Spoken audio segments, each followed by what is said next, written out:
हाँ जी, सबसे पहले हम जानेंगे फंक्शन क्या है। फंक्शन के बारे में जानने से पहले मैं आपको एक एग्जांपल करवा रहा हूँ, ठीक है। अब ये मान के चलो कि मैंने यहाँ पे आपको कोई भी equation they the F of x लिख के यहाँ पे, ठीक है, या कोई भी एक फंक्शन लिख के दे दिया जिसकी वैल्यू है x+5, ठीक है। अब मैंने बोला कि आप इसमें एफ ऑफ 1 की वैल्यू बताइए कितनी है। मीन टू से एक्स की जगह पे हमें 1 पुट करना है, तो जितने बच्चे हैं सबका आंसर कितना आएगा, 1+5 करके 6 आंसर आएगा। 1 पुट करके सबका 6 आंसर आएगा ना, ठीक है। जब मैं बोलूँगा कि इसमें 2 पुट करो तो सबका आंसर कितना आएगा, 2+5 7 बनेगा। अगर मैं बोलूँगा कि 3 पुट करो तो सबका आंसर आएगा 8 आएगा, ठीक है। ऐसे ही होगा ना, मतलब कि अगर मैंने 1 पुट किया, 2 पुट किया, 3 पुट किया, 1 पुट करके पूरी क्लास का आंसर 6 आना चाहिए, 2 पे 7 आना चाहिए, 3 पे 8 आना चाहिए। यही था इस फंक्शन का आंसर, ओके। अब क्या हुआ, मैंने फिर से ये क्वेश्चन दूसरी क्लास में दिया, वहाँ पे 2 बच्चे बैठे हैं, ठीक है। एक बच्चे ने तो बोला कि सर 1 पे जो मेरा आंसर है 6 आ रहा है, जब 1 पुट करने पे आंसर 6 आ रहा है। लेकिन दूसरे बच्चे ने बोला कि सर मेरा 1 पुट करने के बाद आंसर 4 आ रहा है। अब आप मुझे खुद बताओ कि जब हमने वैल्यू 1 पुट की है इसमें, तो आंसर भी तो एक ही होना चाहिए ना, पूरी क्लास का सेम होना चाहिए। तो 2 अलग अलग आंसर तो नहीं आने चाहिए थे। अगर 2 अलग अलग आंसर आ गए, इट मीन्स यहाँ पे कुछ ना कुछ गड़बड़ी हो रही है। और वो गड़बड़ी क्या होगी, मतलब कि एक वैल्यू पे 2 आंसर तो आ नहीं सकते, ठीक है। तो चलिए, एक तो ये चीज़ होगी। दूसरा, अच्छा अब मान लो कि हम लोग MCQ कर रहे हैं, कोई भी आंसर निकाल रहे हैं, मैंने किसी, ये हो गया। चलो अब हम आगे चलते हैं। अब आप ये मान लो कि एक फंक्शन है मेरे पास, उसकी वैल्यू है x²। अगर अब मैं इसमें 1 पुट करूँगा तो आंसर कितना आएगा, 1 आएगा। अगर मैं -1 पुट करूँगा फिर भी आंसर कितना आएगा, फिर भी आंसर -1 ही आएगा, ठीक है। 1 पुट करके भी 1, -1 पुट करके भी 1 आंसर आएगा। अगर मैं इस फंक्शन में 2 पुट करूँगा तो आंसर 4 आएगा, क्योंकि 2 का स्क्वायर बनेगा। अगर मैं -2 पुट करूँगा तो भी आंसर मेरे पास 4 ही बनेगा। तो ये तो कोई रोले वाली बात नहीं है, तो सिंपल सी बात है ना, ऐसे पॉसिबल हो सकता है। मतलब कि अभी तक हमने क्या कंक्लूजन निकाला है, यही हमारा कॉन्सेप्ट बनने वाला है। इसको थोड़ा ध्यान से समझना कि जब हम कोई वैल्यू पुट कर रहे हैं तो एक वैल्यू पे एक ही आंसर आएगा। एक वैल्यू पे 2 आंसर अगर आ रहे हैं, अगर 2 आंसर आ रहे हैं, इट मीन्स कुछ ना कुछ वहाँ पे गलत चल रहा है, वो गलत प्रोसेस है। अगर एक वैल्यू पे एक ही आंसर है और हर वैल्यू का कोई ना कोई आंसर आ रहा है, तो हम उसको बोलेंगे कि वो हमारी डेफिनेशन के हिसाब से वो फंक्शन है। और फंक्शन में क्या होता है कि एक वैल्यू पे 2 आंसर नहीं आने चाहिए, ठीक है। जैसे कि यहाँ पे हो गया था कि एक वैल्यू पे 2 आंसर आ गए, वो नहीं होना चाहिए। लेकिन एक आंसर 2 अलग अलग वैल्यूज पे आ सकता है, जैसे ट्रिग्नोमेट्रिक फंक्शन होते हैं ना। तो ये एक एग्जांपल थी। अब हम इसको फंक्शन को समझेंगे। फंक्शन हमारे पास क्या होता है, फंक्शन बच्चे हमारे पास और कुछ नहीं है। फंक्शन एक सेट होता है जिसमें क्या होता है, ईच एलिमेंट ऑफ सेट है, मतलब कि एक सेट के सारे एलिमेंट वो यूनिकली कनेक्टेड होते हैं किसी दूसरी नॉन एम्प्टी सेट के साथ। वो कैसे कनेक्टेड होते हैं वो मैं एग्जांपल के साथ आपको समझाता हूँ। अब आप ये देखिए, मान लो हमारे पास ये एक सेट है 1 2 3 और एक सेट है A B C एलिमेंट है इसमें। ये सेट आ गया A and this is set B। Same यहाँ पे हर जगह पे हमारे पास ये भी सेट A है, ये भी सेट B है, ये भी set A B A B A B। पहले तो हमें ये आइडेंटिफाई करना है कि इनमें से कौन से जो सेट हैं, कौन से जो पेयर हैं वो फंक्शन है। मैंने आपको फंक्शन की डेफिनेशन में क्या समझाया है, सबसे पहली बात तो आपने ये अपने माइंड में रखनी है कि हर एक वैल्यू को पुट करना है, ठीक है। मतलब कि ये जो इस साइड वैल्यूज होती है इनको हमने पुट किया, इसको हम पुट करते हैं किसी भी फंक्शन में, ये हमारी इनपुट होती है और ये हमारी आउटपुट आती है। तो ये जो इनपुट वाला हमारा सेट है, ये सारे नंबर यहाँ पे कहीं ना कहीं पे कनेक्ट होने चाहिए। अगर कनेक्ट है तो जरूरी नहीं है कि वो फंक्शन है, तो शायद वो फंक्शन हो सकता है, ठीक है। अब देखिए, चलो मैं पहले इनकी मैपिंग बना के दिखा देता हूँ आपको। तो अभी देखिए, यहाँ पे 1 पुट करके A आ रहा है, 2 पुट करके C आ रहा है, 3 पुट करके B आ रहा है। पहले सिंपली हमने ये देखना है कि कौन कौन से एलिमेंट यहाँ पे कनेक्टेड है।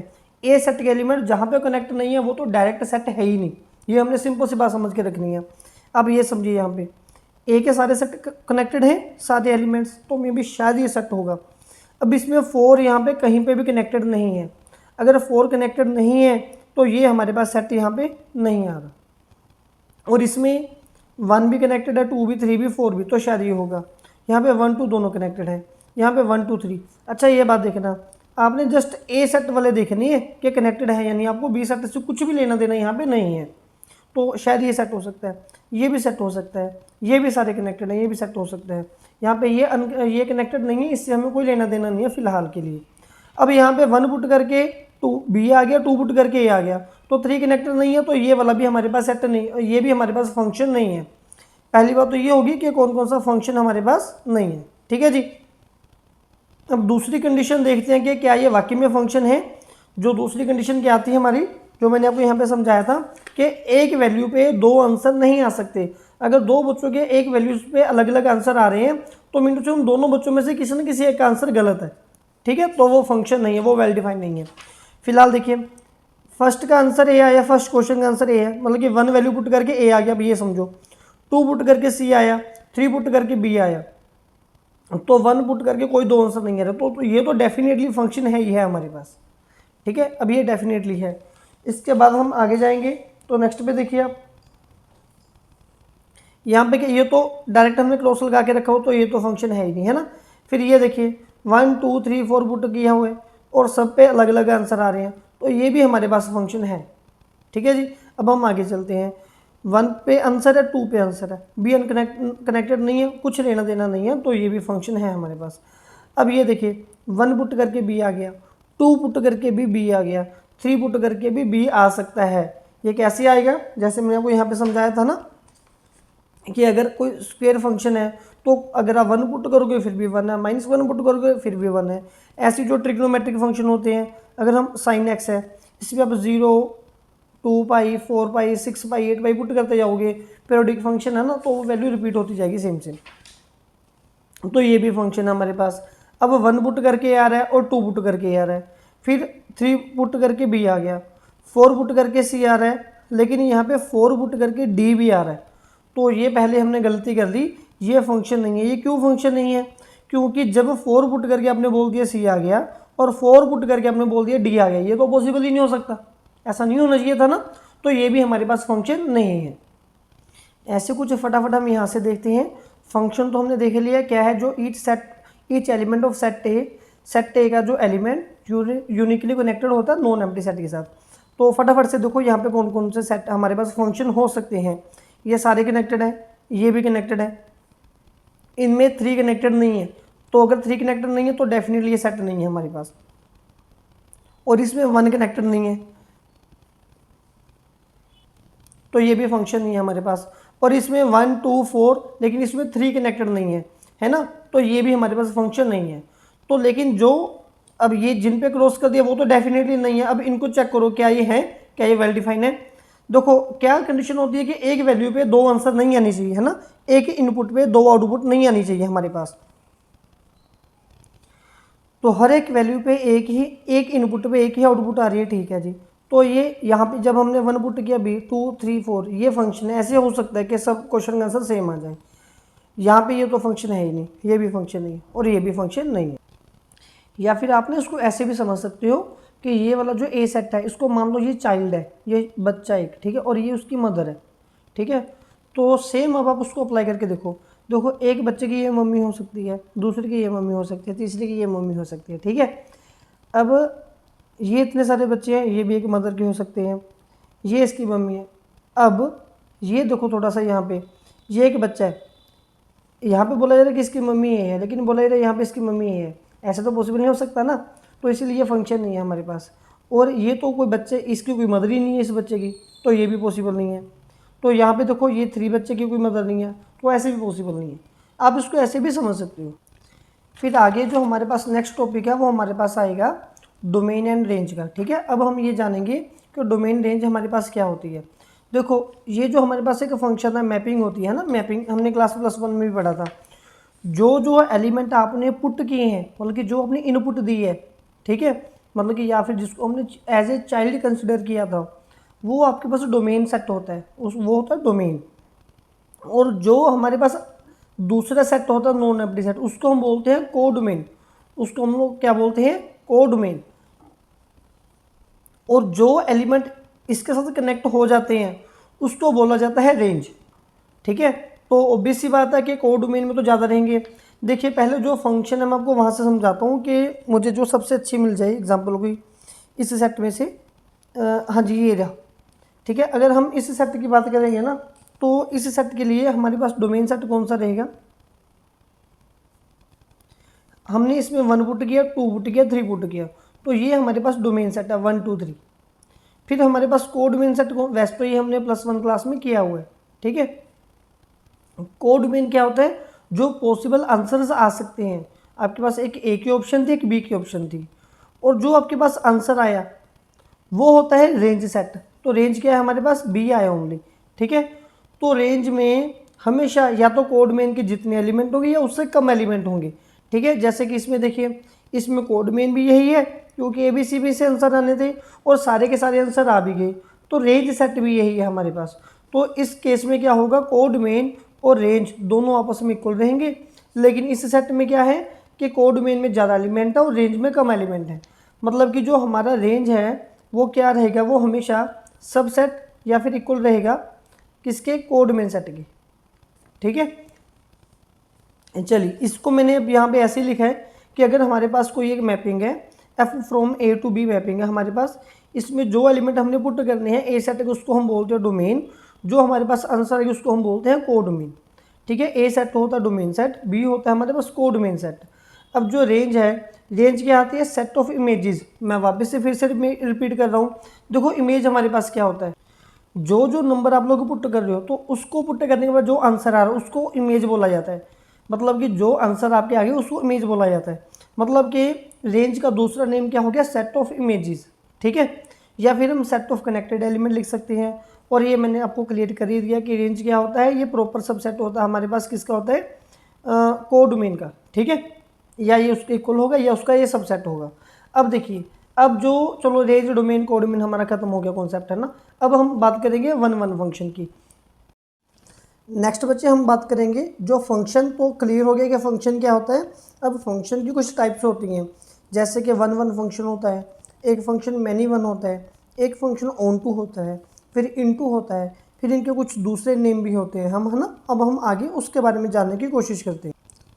अब जैसे ना ये हमने पहले कुछ फंक्शन के बारे में पढ़ा था, अब इनमें से जो फंक्शन हम बस उनकी बात करेंगे, इसकी ये और ये तो नहीं बात करेंगे। अब ये लोग तो फंक्शन है ही नहीं तो इनको हम यहाँ पे डिस्कस नहीं करेंगे।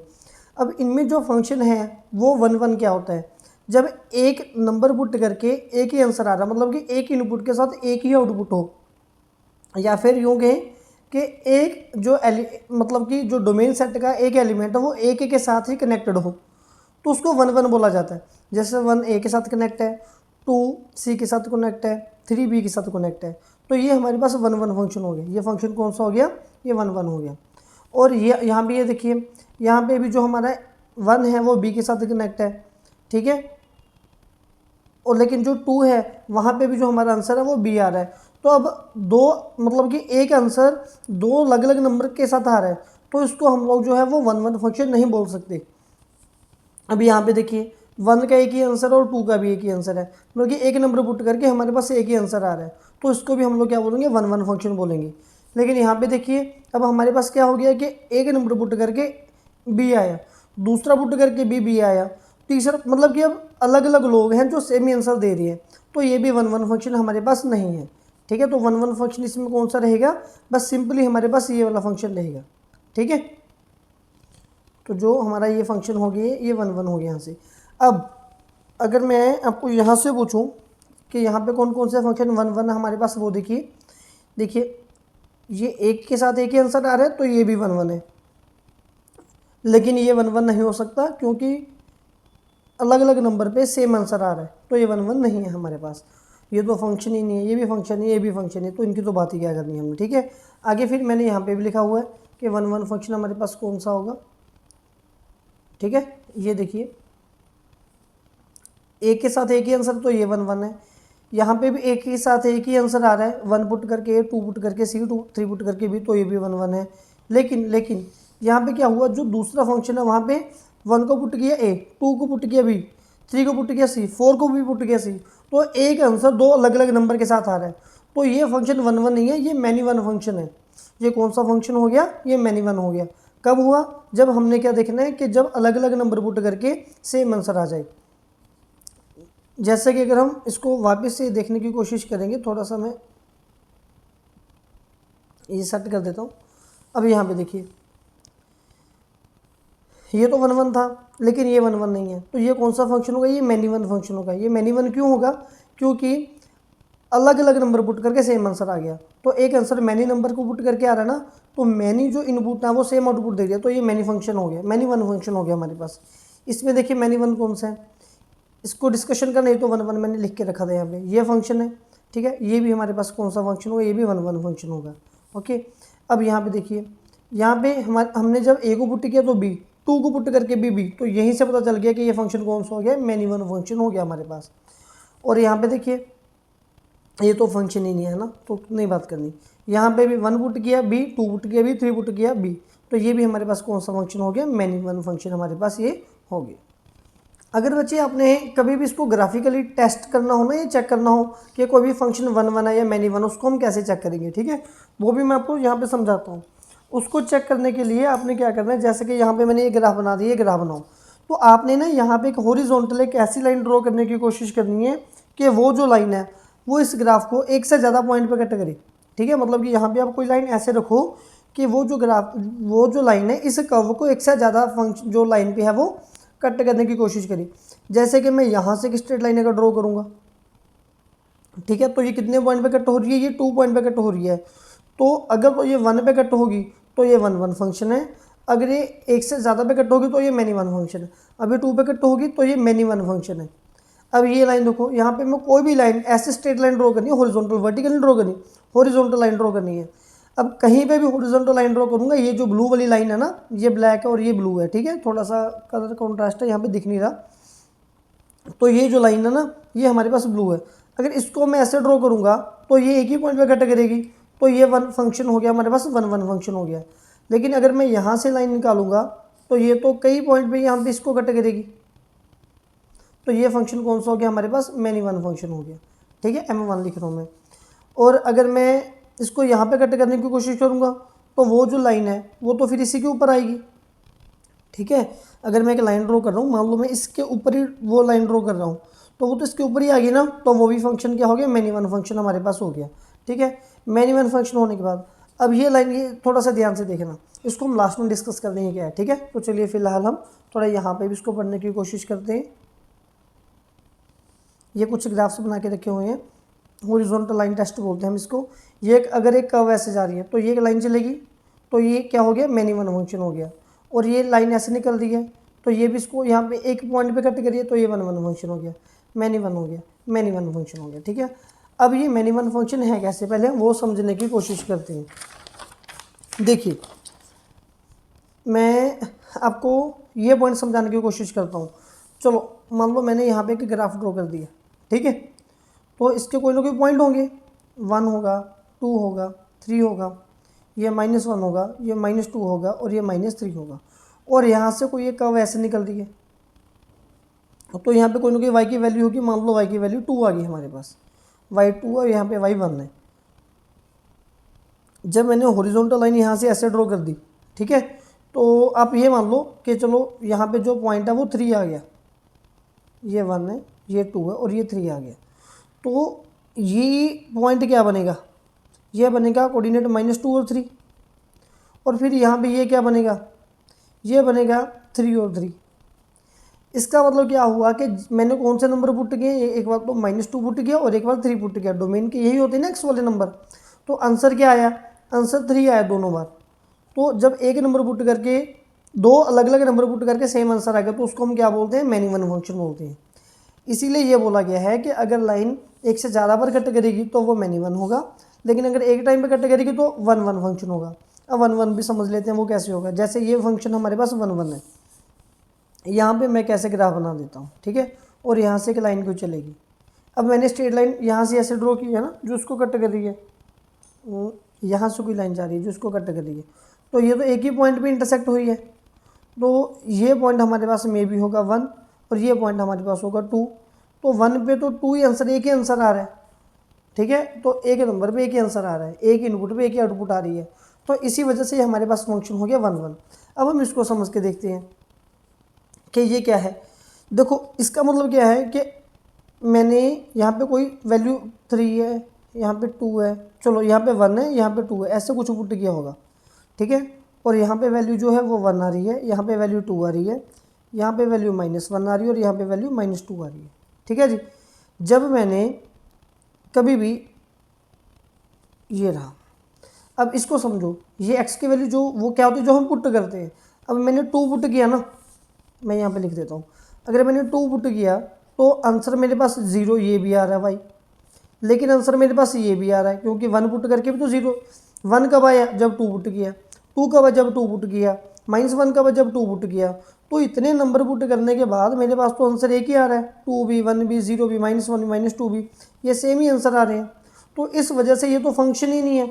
बाय डेफिनेशन हमने क्या समझा था कि एक नंबर पुट करके 2 आंसर नहीं आने चाहिए, तो इसका मतलब क्या हुआ, नॉट अ फंक्शन। ये ना तो 1 1 है ना ये ऑन टू है, और ये भी फंक्शन हमारे पास यहाँ पे नहीं है। आई होप इसको थोड़ा सा समझने की कोशिश करना, आपको थोड़ा सा यहाँ पे मेहनत जो है वो करनी पड़ेगी। फिर अभी हम ये देखेंगे कि हम किसी भी फंक्शन को चेक कैसे करेंगे कि कोई भी फंक्शन 1 1 है या नहीं है। इसको प्रूव करने के 2 मेथड हैं। एक तो हमारे पास क्या आंसर होता है, आप ये मानो कि कोई भी 2 नंबर लिया आपने, वो दोनों एलिमेंट को उस फंक्शन में पुट कर दिया। अगर उस फंक्शन में पुट करने के बाद आंसर सेम आ गया तो वो फंक्शन 1 1 है। या फिर हम ये मानते हैं कि 2 नंबर हमने अलग अलग लिए और आंसर भी अलग अलग आए, फिर भी फंक्शन 1 1 है। तो ये थोड़ी सी डिफ़िकल्ट टेक्निक है, मतलब कि इसको कम यूज़ किया जाता है, इसको ज़्यादा यूज़ किया जाता है। मैं समझाता हूँ इसके पीछे की लॉजिक क्या है, मैं क्या बोलने की कोशिश कर रहा हूँ। मैंने सिंपल ये बात समझाने की कोशिश की है अभी कि मैंने ये समझाया ना कि कोई भी फंक्शन 1 1 कब होता है, ठीक है। कोई भी फंक्शन को अगर हमने 1 1 प्रूव करना है तो वो फंक्शन 1 1 कब होगा। जैसे कि आप ये मान लो कि आपके पास एक फंक्शन है, जैसे कि वो x + 5 है, ठीक है। अब आप इसमें 1 पुट करो, 2 पुट करो, 3 पुट करो, तो आंसर क्या आएगा आपके पास, 6 आएगा, 7 आएगा और 8 आएगा। ये जो ऐसे फंक्शन होते हैं ना, ये जो लीनियर फंक्शन होते हैं, ठीक है, लीनियर इक्वेशंस होती हैं जो हमारे पास, लीनियर इक्वेशंस वो सारी क्या होती है, वो सारी 1 1 ही रहती है हमेशा। और जो हमारे पास क्वाड्रेटिक इक्वेशन होती है वो अगर रियल नंबर में है तो वो ज़्यादातर हमारे पास क्या आती है, वो हमारे पास मैनी वन फंक्शन होते हैं। जैसे कि मान लो यहाँ पे x² है, अब अगर मैं इसको 1 पुट करूँगा या -1 पुट करूँगा, 2 पुट करूँगा या -2, इन दोनों को पुट करके 1 ही आएगा, इन दोनों को पुट करके 4 ही आएगा। तो ये फंक्शन बनेगा मेरे पास मैनी वन फंक्शन, ठीक है, और ये रहेगा मेरे पास 1 1 फंक्शन। अब हमारा कॉन्सेप्ट है कि हमने कैसे प्रूव करना है। मैंने आपको ये बात बताई है, या तो अब ये मान लो कि आपके पास यहाँ पे क्या बोला जा रहा है कि आंसर हर बार अलग अलग आएगा, यही है ना कि अलग नंबर पुट करके अलग आंसर आएगा। पहले आप ये मान लो कि आपके पास कोई 2 आंसर सेम आ गए, जैसे कि यहाँ पे आपने 1 पुट किया और यहाँ पे आपने 2 पुट किया। अब ये मान लो इनको पुट करने का जो आंसर आए हैं वो दोनों सेम टू सेम आंसर आ गए। फिर हम बाद में ये प्रूफ कर देंगे कि वो आंसर इसलिए सेम आए हैं क्योंकि जो नंबर पुट किए थे वो दोनों नंबर भी आपस में सेम है, वो 1 और 2 अलग अलग नंबर नहीं है, वो एक ही नंबर है जो आपने पुट किया है, ठीक है। ये हमने प्रूफ करा है। हम कैसे प्रूफ करेंगे, इसके लिए हमारे पास क्या होता है कि अगर आपके पास कोई भी फंक्शन होगा, आपने ये मानना है कि लेट x1 एंड x2 कोई 2 एलिमेंट हैं जो आपको किसी सेट में से लेने हैं। फिर आप क्या करोगे, आप बोलोगे कि अच्छा अब ये f ऑफ x है, तो f ऑफ 1 का मतलब क्या होता है कि x को 1 पुट कर दो। f ऑफ 2 का मतलब क्या होगा कि x की जगह पे 2 पुट कर दो। f ऑफ x1 का मतलब क्या होगा कि जहाँ पे x उसके जगह पे x1 पुट कर दो, ठीक है। तो आप ये मान लो कि 2 नंबर है, पहला नंबर पुट किया कोई आंसर आया होगा, ये आंसर आ गया, दूसरा नंबर पुट किया ये भी आंसर सेम आया होगा। तो अगर ये 2 आंसर सेम आ गए तो इसका मतलब क्या होगा कि जो एलिमेंट पुट किए हैं वो भी सेम ही है। एक तो ये वाला मेथड हमारे पास किसी भी फंक्शन को 1 1 प्रूव करने का।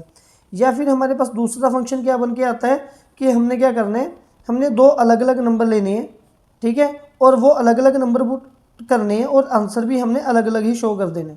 ये थोड़ा मतलब कि कम यूज़ होता है, ये ज़्यादा यूज़ होता है। देखेंगे ये आगे कैसे यूज़ होगा। फिलहाल अभी हमने 1 1 फंक्शन के बारे में पढ़ लिया, हमने मैनी वन फंक्शन के बारे में पढ़ लिया, और हमने इनकी जो हॉरिजॉन्टल लाइन टेस्ट है वो भी टाइप कर ली।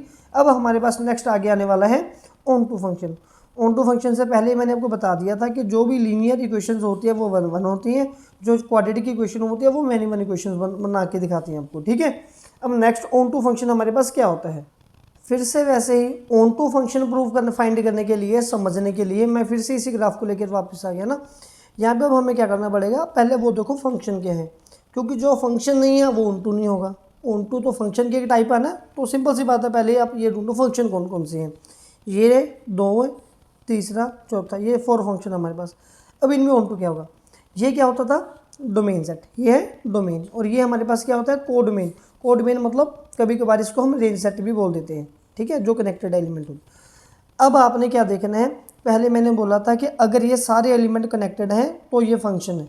अगर ये सेट के, ये सेट के, ए सेट के सारे एलिमेंट यहाँ पे कनेक्ट, कहीं ना कहीं पे कनेक्ट होंगे तो वो फंक्शन है। अब हमने क्या बोलना है, जो दूसरा सेट होता है, जो आपके पास कोडोमेन सेट होता है, अगर उसमें आने वाले सारे एलिमेंट यहाँ पे कहीं ना कहीं पे कनेक्टेड हैं तो वो सेट को हम ऑन टू बोलेंगे। नहीं समझ में आया तो थोड़ा समझाता हूँ।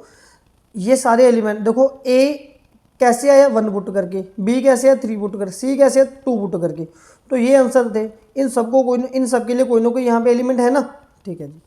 अब यहाँ पे ना वैसे तो ये फंक्शन है, इसको डिस्कस ही नहीं करना चाहिए, फिर भी समझ लो कि अगर ये 4 भी सी से कनेक्ट हो जाता तो आगे हमने क्या देखना करना था, ये जो डी है, डी कैसे आंसर आएगा, कोई एलिमेंट ही नहीं बचा, तो ये ऑन टू नहीं होगा। अब यहाँ पे ये फंक्शन तो है, लेकिन ए कैसे आया, अब ए यहाँ पे किसी के साथ कनेक्ट नहीं है, ठीक है, तो अगर ए कनेक्ट नहीं है तो ये भी हमारे पास ऑन टू फंक्शन नहीं है, ये फंक्शन नहीं है, ये ऑन टू भी नहीं हो सकता। मैंने आपको वैसे अजम्पशन देके समझाया था, इसमें कंफ्यूज मत होना कि मैंने अब इसको फंक्शन बोल दिया ना, ये फंक्शन है। अगर फंक्शन नहीं है तो ऑन टू का सवाल ही पैदा नहीं है। ये फंक्शन है लेकिन ये ऑन टू नहीं है। क्यों ऑन टू नहीं है, क्योंकि ये जो ए है यहाँ पे कहीं पे कनेक्टेड नहीं है। ये भी जो हमारे पास फंक्शन है ऑन टू नहीं है, क्योंकि बी है वो कहीं पे कनेक्टेड नहीं है। ये भी जो फंक्शन है ये ऑन टू नहीं है, क्योंकि ए कहीं पे कनेक्टेड नहीं है। तो अगर हम ऑन टू की बात करेंगे, ये जो फंक्शन है ऑन टू नहीं है, ये वाला फंक्शन भी हमारा ऑन टू नहीं है, और ये वाला फंक्शन हमारा ऑन टू है, ठीक है, और ये वाला जो हमारा फंक्शन है ऑन टू नहीं है, क्योंकि हमारा ए जो है वो कनेक्टेड नहीं है, ठीक है। अब आइए यहाँ पे देखिए कौन कौन से फंक्शन हमारे पास ऑन टू हैं। जो फंक्शन है बस उसी को चेक करना है। हाँ जी, सारे कनेक्टेड हैं तो ये ऑन टू है। ये ए सी डी कनेक्टेड नहीं है तो ये ऑन टू हमारे पास नहीं है। यहाँ पे सी ये तो है ही नहीं, और आगे कनेक्टेड है ऑन टू है, डी कनेक्टेड नहीं है तो ऑन टू नहीं है, कनेक्टेड है तो ये भी हमारे पास ऑन टू फंक्शन है। फिर अभी हम कुछ अंदर की बात करते हैं, कुछ राज की बात करते हैं। जो फंक्शन 1 1 होता है उसका एक दूसरा नेम होता है, उसका दूसरा नेम है इंजेक्टिव। अपना 1 1 और इन, देखो 1 आ गया ना, इन मतलब कि 1 जैसा लग रहा है, तो इंजेक्टिव ऐसे याद रखना। जो मैनी 1 फंक्शन है उसको मैनी 1 ही बोलेंगे। जो ऑन टू फंक्शन है उसका दूसरा नेम है सुरजेक्टिव, ठीक है, सुरजेक्टिव। जो फंक्शन 1 1 भी हो और ऑन टू भी हो, 1 1 है प्लस ऑन टू है, उस फंक्शन को बोला जाएगा बाइजेक्टिव। बाई का मतलब होता है 2 फीचर होना, 2 होना, मतलब कि जिसमें दोनों फीचर हो, 1 1 भी हो प्लस ऑन टू भी हो, उसको क्या बोला जाएगा, बाइजेक्टिव फंक्शन। एक होता है इनटू फंक्शन। इनटू फंक्शन कौन सा होगा, जो फंक्शन 1 1 है लेकिन ऑन टू नहीं है। जैसे कि ये जो फंक्शन है, देखो ये 1 2 3 ABC, ये कनेक्टेड है, फंक्शन है, सारे कनेक्टेड है, एक ही बार कनेक्टेड है तो 1 1 है। यहाँ से कोड डोमेन वाले सारे कनेक्टेड हैं तो ऑन टू है, तो ये फंक्शन हमारे पास क्या हो जाएगा, ये 1 1 भी है और ऑन टू भी है, मतलब कि ये फंक्शन हमारे पास हो गया बाइजेक्टिव। लेकिन यहाँ पे देखिए ये सारे कनेक्टेड है डोमेन वाले तो फंक्शन है, एक एक बार कनेक्टेड है तो ये 1 1 है, लेकिन डी कनेक्टेड नहीं है तो ये ऑन टू नहीं है। अगर 1 1 है और ऑन टू नहीं है तो वो क्या होगा, 1 1 प्लस ऑन टू, जो ना हो तो उसको हम बोलते हैं इनटू, मतलब कि 1 1 है लेकिन ऑन टू नहीं है, तो ये फंक्शन क्या हो गया, इनटू।